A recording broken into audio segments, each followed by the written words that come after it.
Alam mo, ang gagawin ko, tama yung sinasabi kanina. Huwag yun, tinapos, Salguero. Inabot. Nasaka yung dulo. Uy! Nagkaroon na! Tapos sa boxing. Gino. Ano ba meron to, Salguero? Kinain ito. Wala na. Diyos ko, wala na. Isa sa mga hinahangaang boksingerong Pilipino ay si Donnie Ahas Nietes, isang 4 na Division World Champion.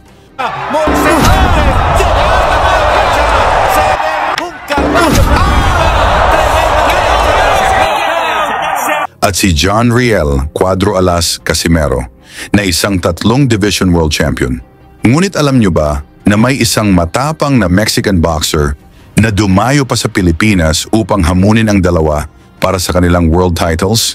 Siya si Felipe Salguero mula Tijuana, Mexico.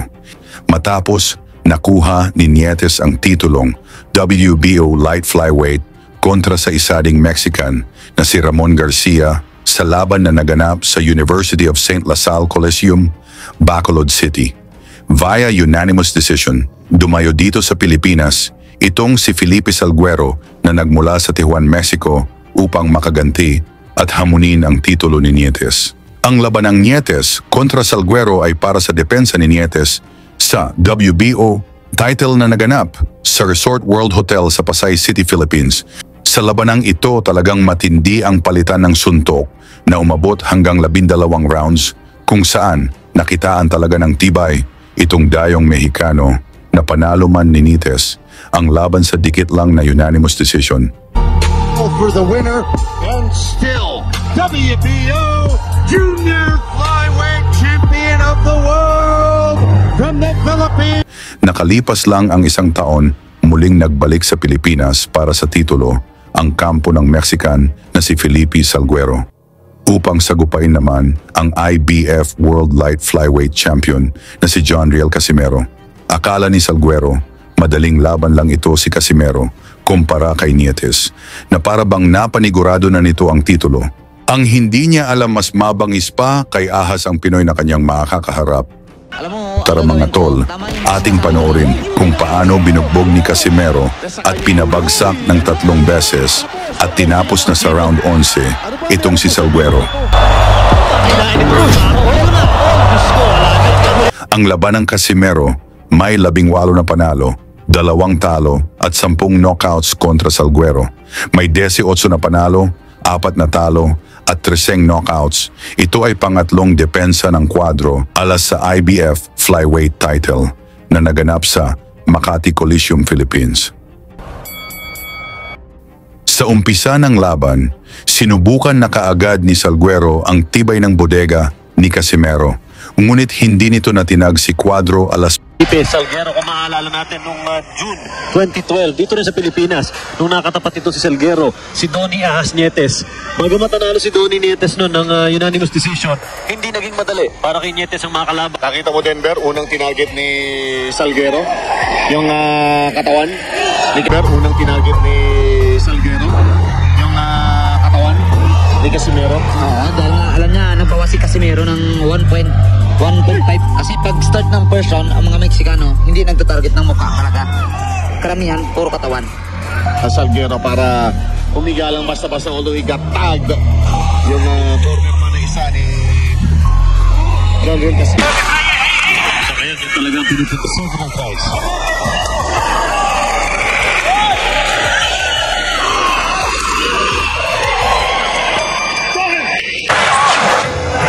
Akala nyo sa Las Vegas sila makikita, ha?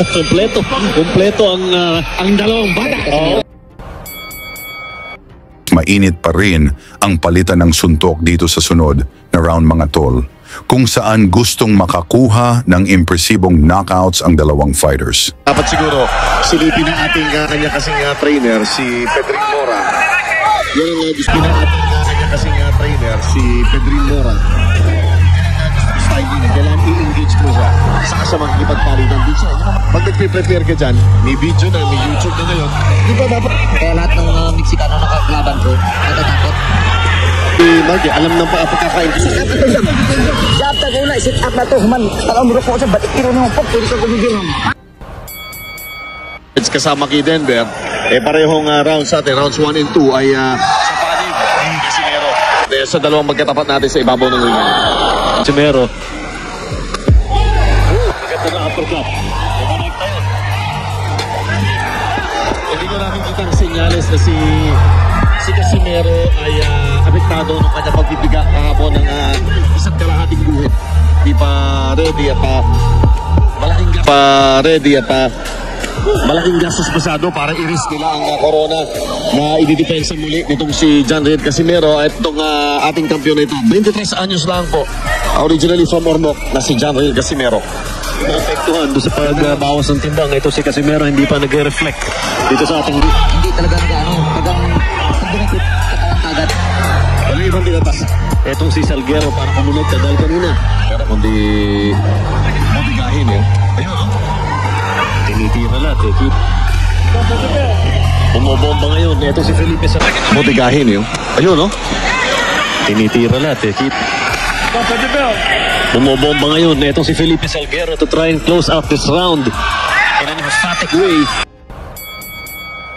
Pasabihin pero nagulat ako nung pumasok si Casimero ng sige, tuloy mo na natin ito. Nakaka-recover yung Salguero. Nakaka-recover si Nakaka-recover yung Casimero sa Hindi talaga siya.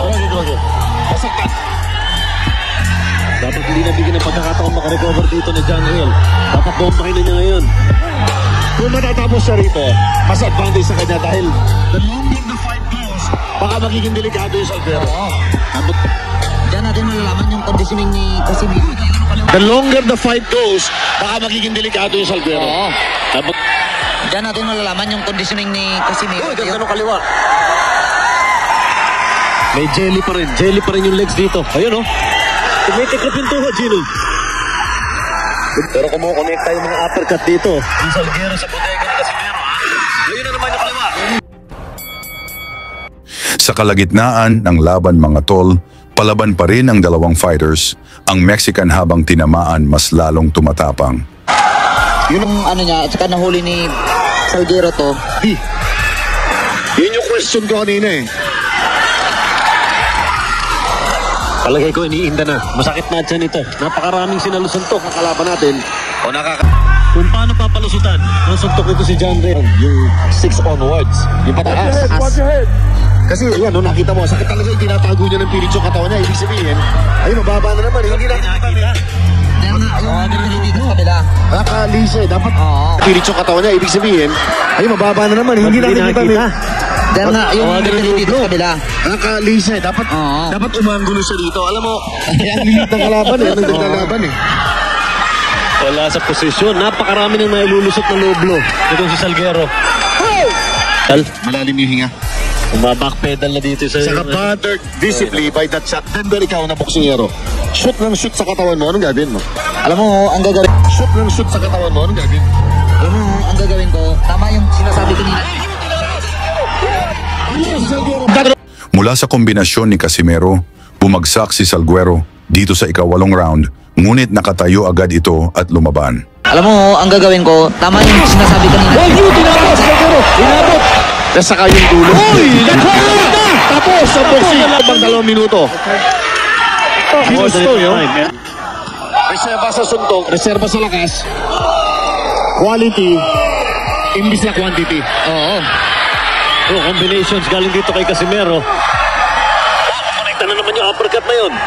Laking round para kay Ganda pala, talim, kaliwa. Solid Asa ka nakaupo sa Nakaupo ko na follow upan niya ng... Napabagsak ni Casimero si Salguero dito sa ika-9 na round, ngunit nalampasan pa nito ang bilang ng referee. Pag-iwan ka ng baon. Huwag lang basta-basta. Mapunta naman yung kaliwa. Ang galing ng Mexicano mag-rolling kahit tinatamaan siya. Talagang marunong siya mag-roll talaga ng polo niya. Pinaghandaan, di ka...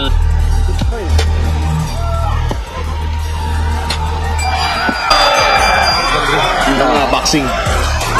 Mexico versus Philippines. At dito talagang respeto ko sa dalawang panig. Masa, timing. Isang matinding sundok. Pinamali naman. Ang tapak nito. Ayaw talaga ito ng Bachino. Ano ba meron ko sa Salguero na ito? Ano ba kailangan ito ngayong araw? Mula sa malalakas na suntok na pinakawalan ni Casimero, Bumagsak ulit ang Mexican dito sa ika-11 round at tinigil na ng referee ang laban. Gino.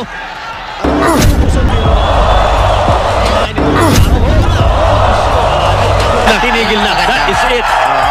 Panalo ang Pinoy na si Casimero sa pamamagitan ng technical knockout at nadepensahan ang titulo.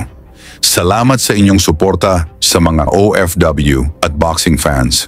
Cuatro Alas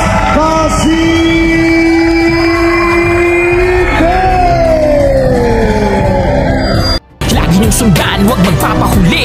Pag-usapan ni bakbakan, balita niya at laban. Mga Pinoy na di nagpapagapi. Salamat sa mga suporta na lagi